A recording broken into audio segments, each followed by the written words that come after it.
pulis kayo po. Ikaw, on duty ka pa.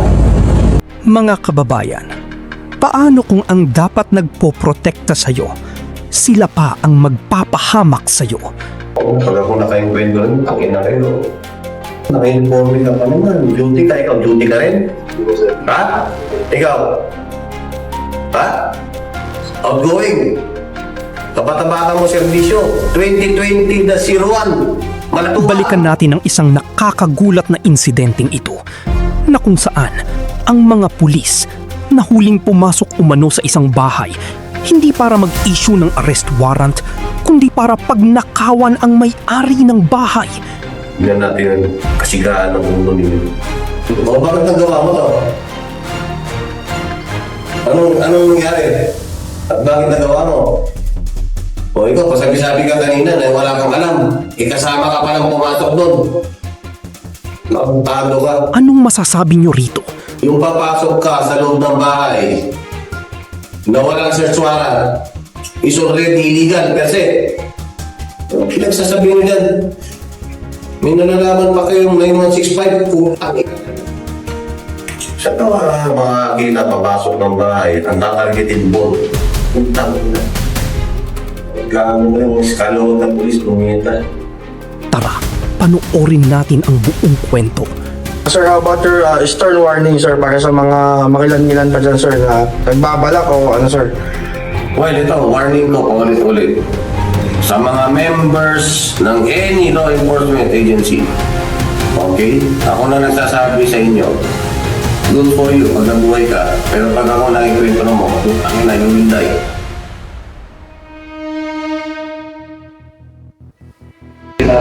Sinama natin na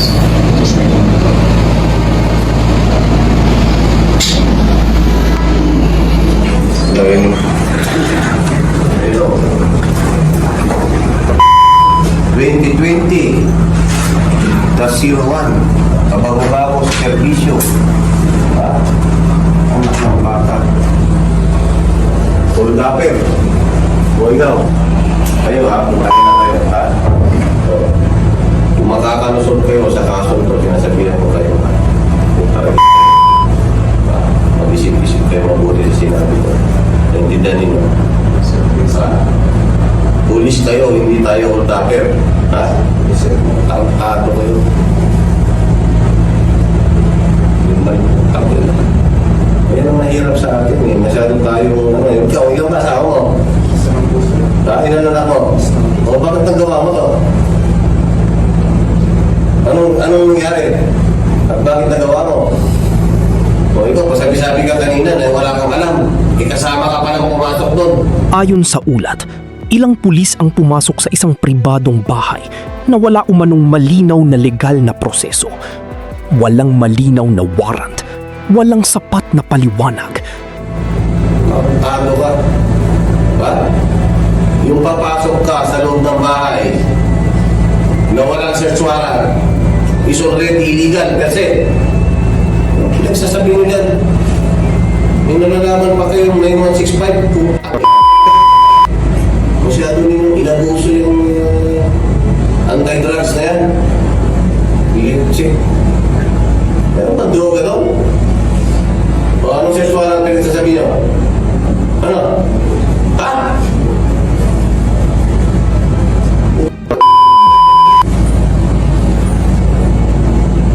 Mga pulis kayo po.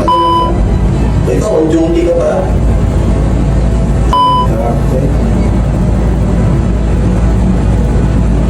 Siguraduhin mo lang ha.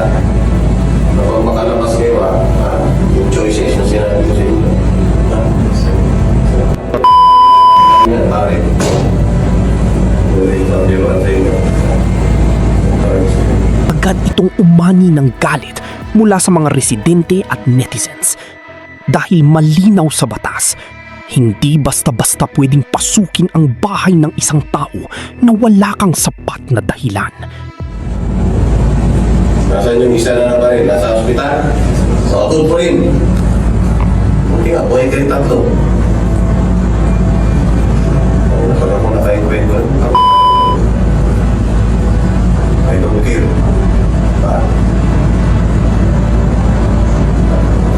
Ikaw na. ka rin? Ha? Ikaw? Ha? Outgoing? Kapataba ka mo servisyo. 2020-01. Malatuba.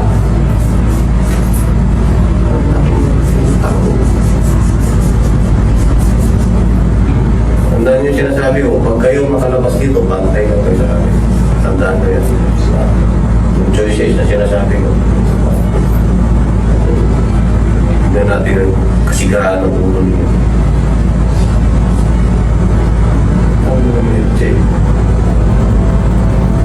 Saan ka makakita papasok ng bahay ang tatargetin po? Takot. Kailangan mo yung eskalon ng pulis pumita. Ito, lalo-lalo ko, nakapabata mo sa tigil. Hindi pa tayo tapos ha.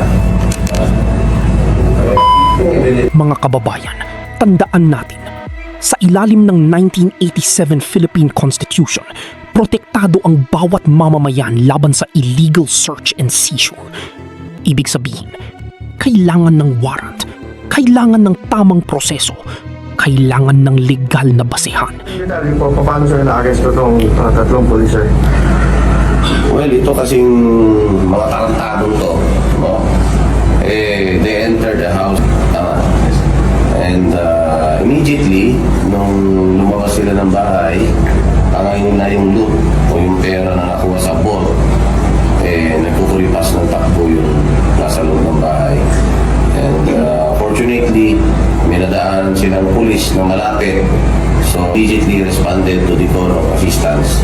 Kaya ito, naabutan nila. Actually, yung isa namatay na kasama nila, no, during the encounter. Yung isang pulis na gago, nandun. Sa hospital. Wounded. Ito, kasama itong tatlo na to. At dito mo makikita ang malaking problema. Kapag ang tagapagpatupad ng batas ang lumabag, mas mabigat ang epekto nito sa tiwala ng publiko. Mga kababayan, simple lang ang punto. Kung pulis ka, mas dapat alam mo ang batas. At kung ikaw ang unang lalabag dito, dapat ikaw ang unang managot. Okay, meron pang at-large na dalawa. Okay, na on operation manhunt pa rin ng ating mga kapulisan. Sila lang, at nahuli itong mga loko-loko na to. Hindi po natin ito tolerate. Ito, I just would like to clear the name of the Philippine National Police, ha? Under my helm, we will never tolerate this kind of scalawags in uniform. Mabuti at hindi ako ang naibento na ninyo. Good for you. Sir, confirm po yung namatay sir? Galing po ba sa Yung isa is civilian. Civilian sir. Okay, civilian actually yun. Pero yung isa is wounded, nasa hospital ngayon. Yung sa kasama nila, ng mga suspect sir? Kasama ng mga suspect. Active police itong mga to, ha? Yan, on duty pa nga yung loko-loko na yan, no? Inuman lang sandaling uniforme ng hold up. Nung matapos ng hold up, sinuot ka agad yung uniforme din. O kaya yan. Sir, nabanggit mo sir yung ang modus nila in the guise of anti-illegal drugs operation sir? Yun nga ang problema dyan eh. Kasi nga, pinapalabas nila na meron na illegal drugs operation, and then unfortunately, they took advantage of the situation, ano? So, papalabasin nila na meron silang search warrant, meron silang ganito-ganyan, and then yan yung kinalabasan ng hold up. Pero I just would like to make it clear that we will never tolerate this kind of illegal activity. Yung kampanya sir, laban sa illegal na droga sir, tuloy-tuloy. Pero may mga ganyan pa rin sir despite of your strict oplanliti sir. Sir, ano po ba sir ang may papakiusap mo sir sa mga tropa? Well, katulad nga ng sinabi ko kanina, alam mo, nakakaiyak lang eh. Kasi lahat naman ng tulong na ibigay na natin, lahat ng pondo na dapat makarating sa inyo, ipinarating namin, dinadagdagan ko nga. No, para lang walang nangyayari ng mga ganito. Pero alam mo, it's an individual character yan eh. Yes sir. Okay, kanya-kanyang diskarte itong mga loko na to eh.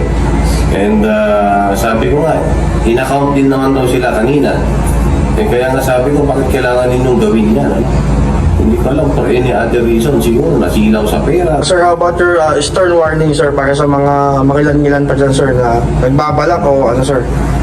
Well, ito, warning ko paulit-ulit. sa mga members ng any law enforcement agency. Okay? Ako na nagsasabi sa inyo, good for you pag nabuhay ka. Pero pag ako nakikwento mo, na you will die. Ako na nagsasabi sa inyo. Thank you very much, sir. Sa huli, hindi lang ito tungkol sa isang insidente. Ito ay usapin ng tiwala, hustisya at pananagutan.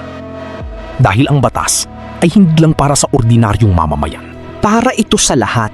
Mga kababayan, sang-ayon ba kayo na dapat mas mabigat ang parusa sa ganitong klasing pulis?